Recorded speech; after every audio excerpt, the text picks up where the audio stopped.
Good morning. It is Saturday. Time for another campaign recap. Today, you might notice the format is a little bit different, making use of the screen capture software that I've got.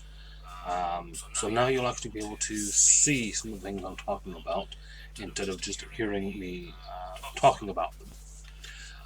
So first thing I've got up on the screen here, this is the link that I've had in the description below for most of my videos now. This is my homebrew. This contains all of the classes, races, um, the racial classes, magic items, everything that I have created for the use in my campaign setting is included in this document. Um, if you're interested, worth checking it out. If you seem to be enjoying a lot of the stuff that I'm talking about on this channel, then you'll see a lot of it in here. Today, the main thing I want to focus on is this Ages of Adventure 2 Spelljammer. This is the campaign walkthrough for the game that I have currently been running. And this is what we have been talking our way through over the last few weeks. So, last week we were going through the Gygaxian. We talked about the Christmas bonuses that the group got. We went through a lot of this. Now, what I want to do then, as we move on into section 10, and where they actually begin to depart the Gygaxian, what I actually want to do is show you the Gygaxian. So now we are in Roll20. You'll see that I've got one of my players online, probably doing some setup before next Monday. Now this is going to show you the dungeon from a DM's perspective and from the perspective of the group already having gone through the dungeon. So you will see a lot of things that, well, for example, the Froggy Moth with the big X through it to show that he's dead. This is the Gygaxian. This is the trap room that I mentioned with the fire traps. Here we have the pitfall room that I mentioned previously. The room with the paintings here and here. We have the king's chamber here. The light switch here. And if I scroll over, what you will notice here, I mentioned that they set off a poison gas trap that they never managed to switch off. They basically just ran from it. That is the after effects of how far that trap spread. Now, what I'll do is I'll go to a different layer so we can actually see through it. One of the beautiful things about Roll20 is that there are multiple layers that you can use so that you can have different visibilities of different things. So at that point you can then see the library that had the statue, and you can also see the three giants that could have possibly appeared, depending on what they did with that statue. This is the dungeon that they went through. This is the dungeon that took them nearly 4 weeks to crawl through.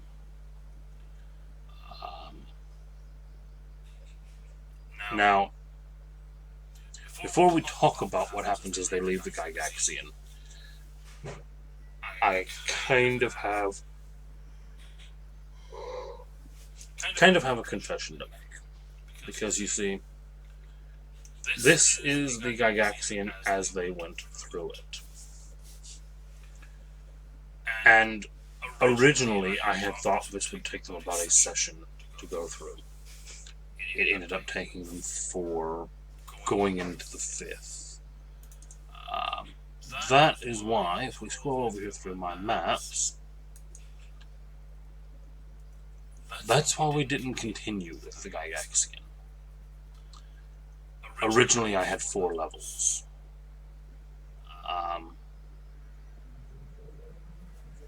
Yeah, by the end of the first level, they were very stressed. Very stressed, close to dead, not having the best of experiences. And I decided that it was going to be a bad idea to continue. So I scrapped the other 3 levels. I may bring them back as dungeons at some point in the future, so I'm not going to show you what's on those layers.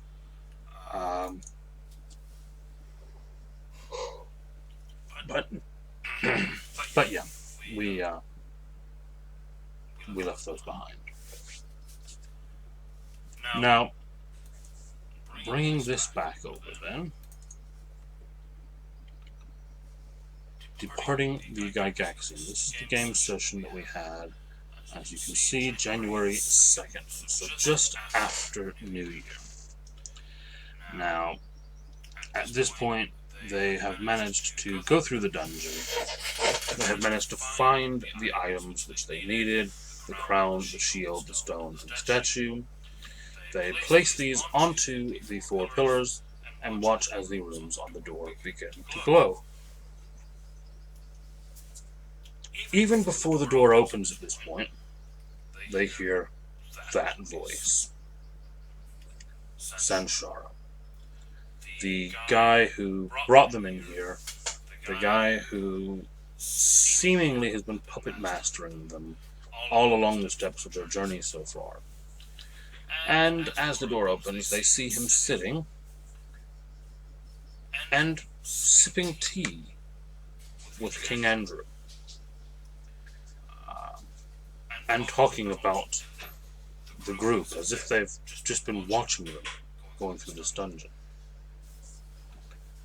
Which, in fact, they had been. That was part of it.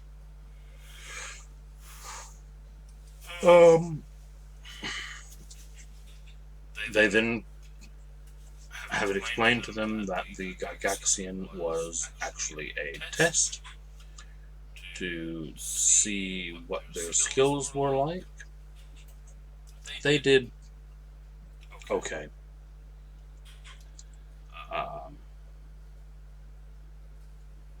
They weren't that impressed, but they were impressed enough. The king then makes them an offer. Originally, it was going to be a very different offer.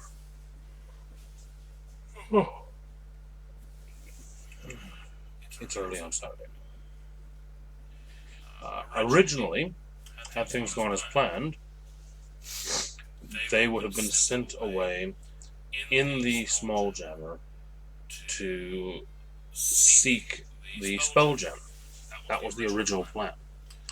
However, because of some delays in the timing, because of some other events that took place, some other dominoes that fell, as it were, the Spelljammer was not in the king's possession. And because of that, they end up instead being sent to retrieve the Spelljammer that was stolen. Now, the king refers to this Spelljammer as being stolen from him. Let me clarify that. What that actually means is it had originally, I won't say it belonged to Edgar, but when Edgar came to after leaving the Spelljammer, he was alone on the small gem. So Edgar considered it to be his. He had docked it when he arrived. The king had found out that it was there and decided to claim it. The king had decided to claim it for his own, but before he could claim it for his own, Sniven stole it. So the king says that he wants this group to retrieve his stolen ship, completely ignoring the fact that the king was in the process of trying to steal it from Edgar. And why does that work? Well, because the king did just catch them red-handed trying to steal from him, breaking into his library. Is it fair? No. But it's the way it works. They just got caught with their hand in the cookie jar. So they don't have much room to argue.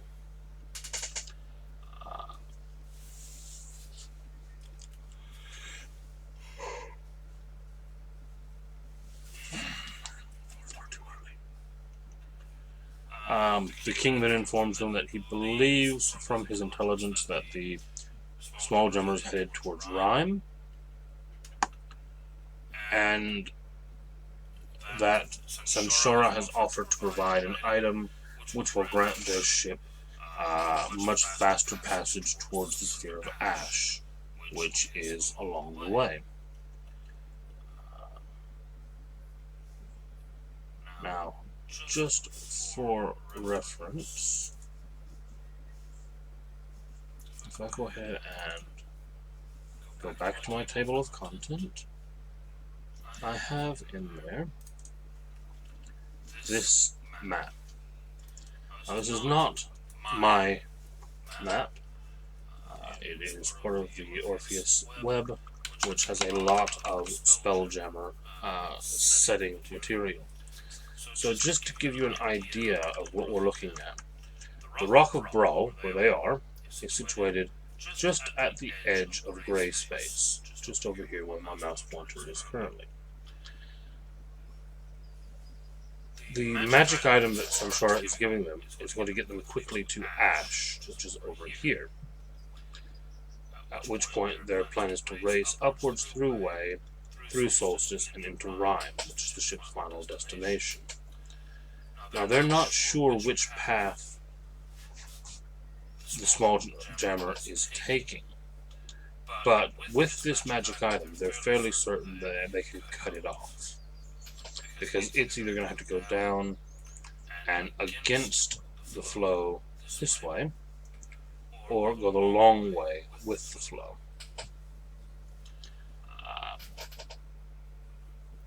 So that was their intention, was to get to Way, get to Ash, get to Way, and then get to Rhyme and cut it off. That was the intention. We'll find out if that worked well.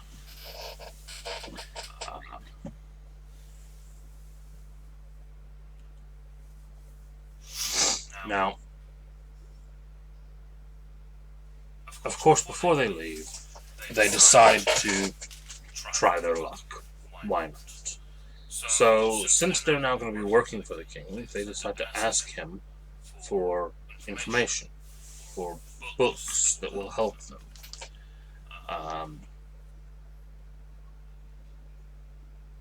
The king allows them to look at the books within the library,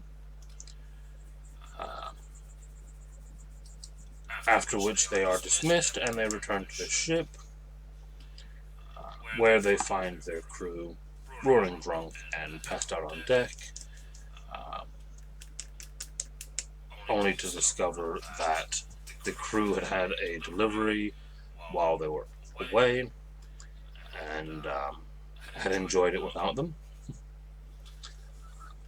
If we scroll back up, that was actually something that was also part of the Christmas update, the interlude with the crew.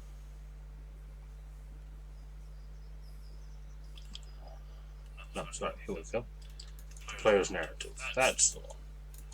That is where it talks about the crew's Christmas present. Just a little few paragraphs with a bit of fun. Um, Backstory. Nothing of real import. Now then, they head into the ship. The captain goes to his office and finds that, along with the crew's Christmas present, um, there was a box delivered for him and for Susha. Opening it, Sinclair finds a new pistol, the magic item that they were promised, 20,000 gold, and a scroll.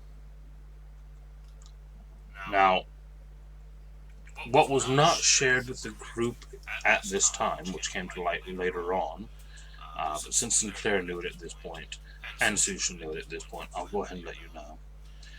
The offer that they had in the note from Sanshara was to not turn over the small jammer to the prince or to the king, but instead to give it to him in exchange for a new ship and a cargo hold full of platinum bars. So there was some interesting debate on who to piss off. Do they go against the king and give it to Sanshara? Do they give it to the king and go against Sanshara? They activate the magic item, which gets them to Ash much, much, much faster than they would otherwise.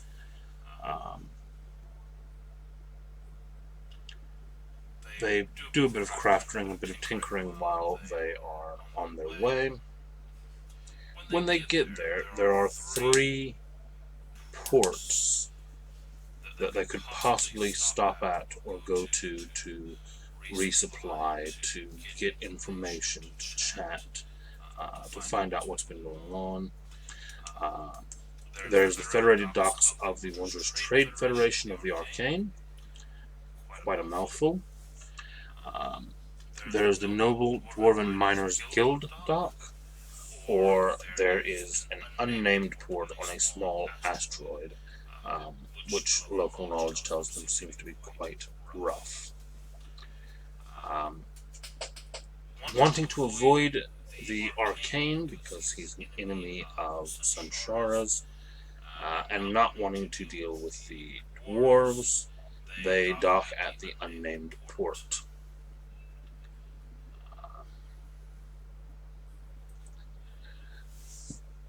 Now, the next bit I have to say was, although it's a very little note in the campaign, one of my favorite moments of the game. They arrive at the docks. They are met with a man with a crossbow who says that he's charging them a 100 gold docking fee. There's some insinuation thrown around. There's the notice that the dock side seems to be lined with explosives. There's the perception check that lets them know that there's another ship just down the way that looks like the entire side of the hull has been blown out and is now being repaired. There's a few rolls, a few interactions, a few ones, and eventually, after some very careful negotiation, Sinclair does not pay the 100 gold. He instead pays the guy 300 gold, and they move onward into the docks. It left the entire group in stitches. It was a brilliant moment. Not one of Sinclair's best moments, but funny. Now then.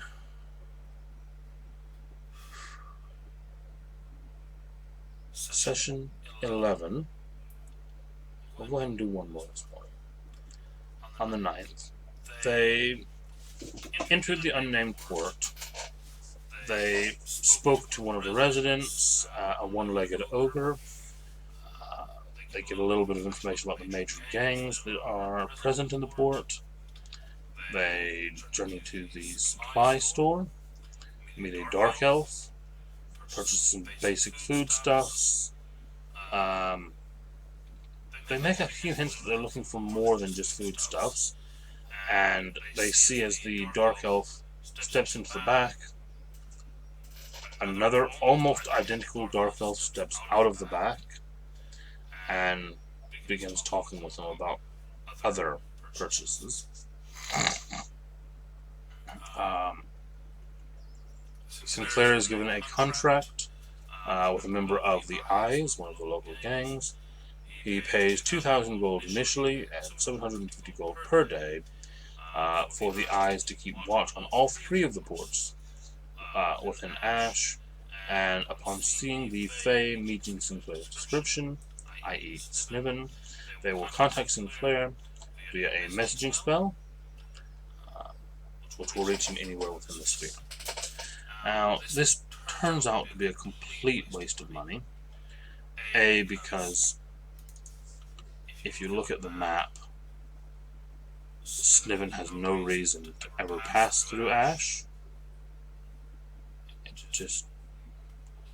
I mean, I suppose he could go from Casa down through Khazadar, hit Ash, and then go up to Way, but it's a detour. Why would he do that?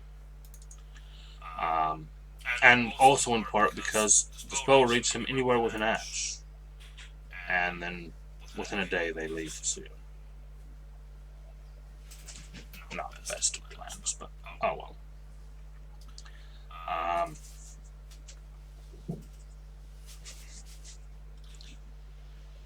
Now then, as they are returning to the ship, they are met by a dock guard, a different one than the one that took the money, who says that his boss, the Arcane Man, would like to have a word with the group.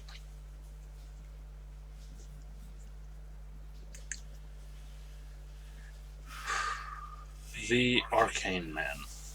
He was a very minor NPC in the game who caused a very major stir. The Arcane Man was an ogre. A very large, very obese ogre. He also had two affectations which made him really stand out. The first was that he wore no clothing, which, with a obese ogre, is shocking enough as it is. The second is that he covered himself head to toe in a blue paint. So yes, we had a naked blue ogre who wanted to have a meeting with the group. It was just as shocking and interesting as you think it might have been. He eventually explains to them that he believes he has the information that they might want, even though he doesn't actually know what information they want. He also tells them of the location of a powerful magic item called a Star Core, and he will tell them where this item is in exchange for them retrieving a powerful axe for him, which is in the dwarves' possession. They agree to obtain this axe and depart. I don't think they ever had any intentions of actually accomplishing that for him. From there, they did finally make their way to the Dwarven Docks, realizing now that they needed to pick up some proper provisions that were not available at the other place. They pick up some anchor chains and some specialty chains that will allow them to turn their ship's weapons basically into grappling weapons. and they hammer out a plan to basically use the catapult with a chain with sovereign glue, and the ballistas with chain-mounted grappling weapons, in order to basically get close to the small jammer and then grapple it and keep it from escaping. They headed upwards through Ash, through Way, through Solace, all uneventfully, all very desolate areas, and at the exit to the Spear of Solace.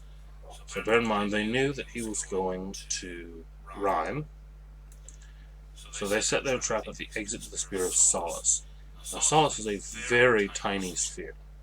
That's why they chose it. No way for him to get around. And they sighted him. They advanced. They opened fire. Their first shot missed.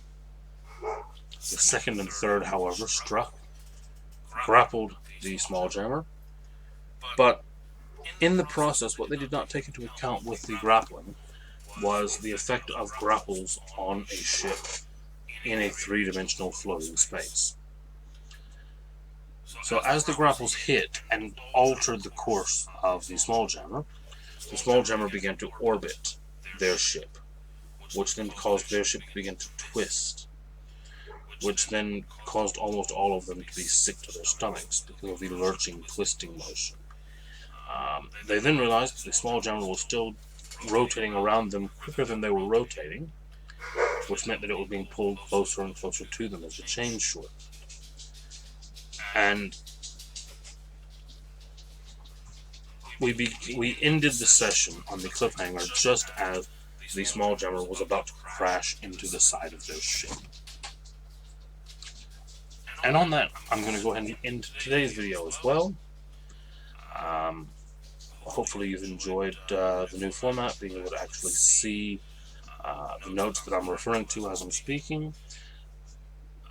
I think we'll still have a few more weeks of this until we get caught up with the current game. Then I have something completely new and different that I plan on introducing on a Saturday. We'll talk about that in a few weeks. As always, like, subscribe. I'll throw the links on the back end as I normally do. I usually put one on to Geek and Sundry because they've got some amazing stuff on that channel. I also always include Matt Koval, great guy, great writer, great YouTuber. Has some really good stuff. A lot of the reason why I'm doing this is from watching him. So enjoy, have a great weekend, and I will see you on Monday.